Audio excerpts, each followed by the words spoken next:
కార్తీక్ అమలాపురం కుర్రాడు హైదరాబాద్ లో సాఫ్ట్వేర్ ఉద్యోగంలో చేరుతాడు. కరోనా లాక్ డౌన్ వల్ల ఊరికొస్తాడు. వర్క్ ఫ్రం హోమ్ చేస్తూనే చిన్ననాటి స్నేహితులు హరి అలాగే సుబ్బుతో కలిసి సరదాగా గడుపుతుంటాడు. పక్క ఊరికి చెందిన పల్లవిని తొలి చూపులోనే ఇష్టపడతాడు. సోషల్ మీడియాలో చలాకీగా ఉండే అమ్మాయి పల్లవి కులం పట్టింపులు ఎక్కువ. కార్తీక్ తన కులం వాడే అనుకుని ఇష్టపడుతుంది. ఆ తర్వాత అతని కులం వేరని ఆ విషయం తెలిస్తే తన తండ్రి చంపేస్తాడని దూరం పెడుతుంది. పెద్దలు కుదిర్చిన పెళ్లికి అంగీకారం తెలుపుతుంది. కులం కారణంగా పల్లవి తన ప్రేమను కాదనడంతో కార్తీక్ తట్టుకోలేకపోతాడు. మరోవైపు పల్లవి కార్తీకులను కలిపేందుకు స్నేహితులైన హరి సుబ్బు రకరకాల ప్రయత్నాలు చేస్తూ ఉంటారు. స్నేహితుల ప్రయత్నం ఫలించిందా? తన కొడుకు ప్రేమ విషయం తెలుసుకున్న కార్తీక్ తండ్రి బోరయ్య ఏం చేశాడు? పల్లవితో కార్తీక్ పెళ్లి జరిగిందా లేదా అన్నదే కథ. హాస్యం స్నేహం ప్రధానంగా సాగే కథ ఇది.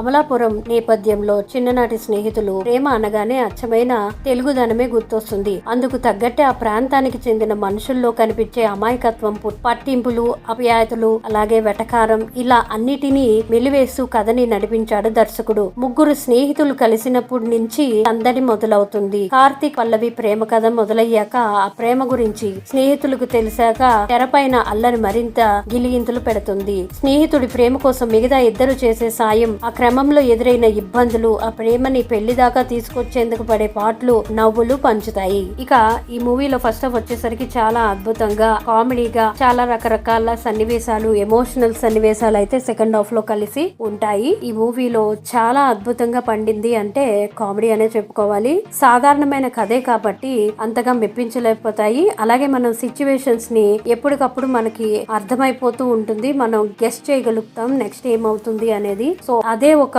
మైనస్ అనే చెప్పవాలి.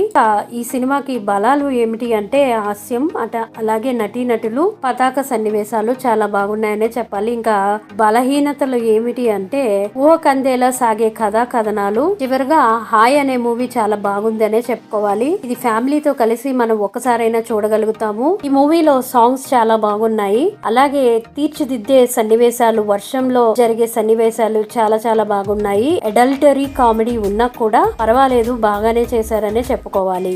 ఈ మూవీకి నేను ఇచ్చే రేటింగ్ 2.5/5. మీకు కానీ వీడియో నచ్చినట్లయితే మర్చిపోకుండా లైక్ చేయండి. Subscribe to my channel. Thank you for watching. Please